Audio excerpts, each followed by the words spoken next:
নমস্কার বন্ধুরা, রান্নার ক্রিয়েটিভিটি চ্যানেলে তোমাদের সবাইকে স্বাগত। তো আশা করি তোমরা সবাই ভালো আছো। আজকে একটা নতুন রেসিপি নিয়ে চলে এসেছি। আজকে বাঁধাকপি দিয়ে বাঁধাকপির রসা তৈরি করব। তো তোমরা ভিডিওটা দেখতে থাকো, আমি রসাটা কিভাবে তৈরি করি। বাঁধাকপিটা প্রথমে আমি কেটে নেব।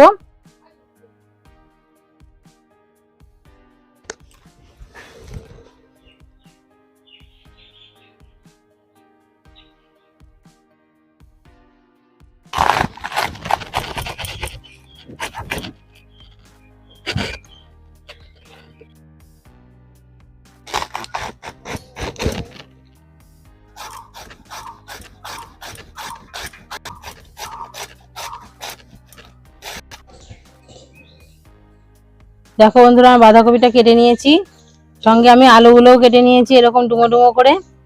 তো এবার বাঁধাকপিটা আমি সিদ্ধ করে নেব। তোমরা ভিডিওর সঙ্গে থাকো, দেখতে থাকো।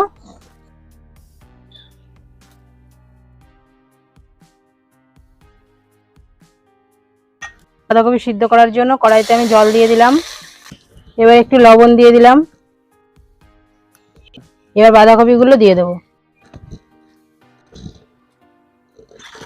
এবার বাঁধাকপিটাকে আমি ঢাকা দিয়ে পুরো সিদ্ধ করে নেব।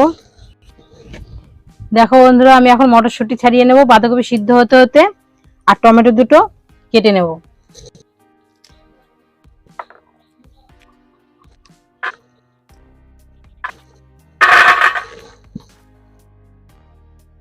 এবার ঢাকা খুলে দেখবো বাঁধাকপি সিদ্ধ হয়েছে কিনা। তো দেখো বাঁধাকপি সিদ্ধ হয়ে গেছে। এবার বাঁধাকপিটা আমি নামিয়ে নেব।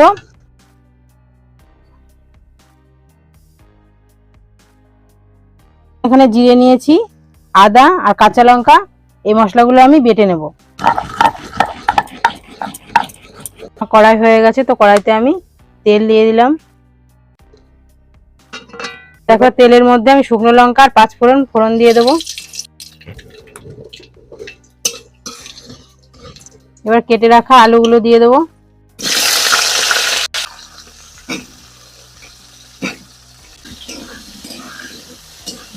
দেখো বন্ধুরা, আলুটা আমার ভাজা ভাজা হয়ে গেছে।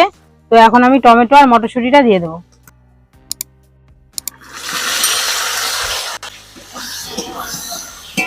এবার দেবো পরিমাণ মতো লবণ আর হলুদ। এবার আমি নেড়ে চেড়ে একটু ভেজে নেব।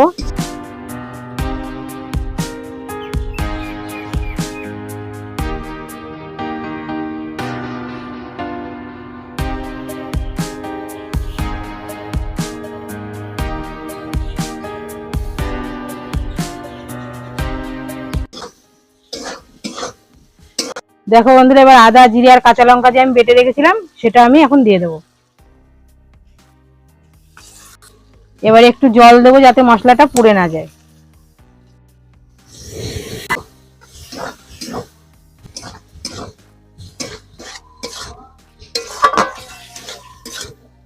আমি ভাজা বাদাম দিয়েছি। তো তোমরা যদি কাঁচা বাদাম দাও তো আগের থেকে ভেজে তুলে নেবে। তো মশলাটা কষানো হয়ে গেছে। তো এখন আমি বাঁধাকপিটা দিয়ে দেবো।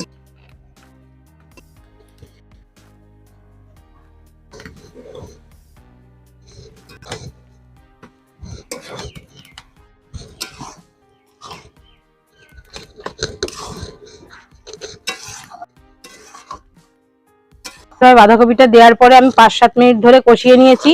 তো বাঁধাকপিটা আমার হয়ে গেছে। তো দেখো কি সুন্দর একটা কালার এসছে। তো এবার আমি দিয়ে দেব গরম মশলা আর চিনি। নেড়ে চেড়ে নামিয়ে নেবো এখন। দেখো বন্ধুরা, আমার বাঁধাকপির রসাটা কমপ্লিট। তো আমি এখন নামিয়ে নেব।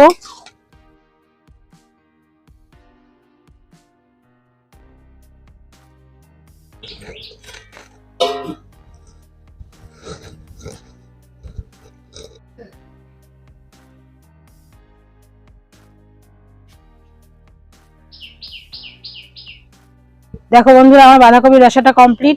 তো দেখতে কত সুন্দর লাগছে দেখো। এটা একটা নিরামিষ বাঁধাকপি রেসিপি। তো এটা খেতে দারুণ সুস্বাদু। তো তোমরাও এটা বাড়িতে তৈরি করে ফেলো। আশা করি তোমাদের ভালো লাগবে। তো আমার এই ভিডিওটা যদি তোমাদের ভালো লেগে থাকে তো আমার চ্যানেলটিকে অবশ্যই সাবস্ক্রাইব করে রেখো নতুন নতুন ভিডিও পাওয়ার জন্য। তোমরা সবাই ভালো থেকো। দেখা হচ্ছে পরবর্তী ভিডিওতে নতুন একটা রেসিপিকে সঙ্গে নিয়ে।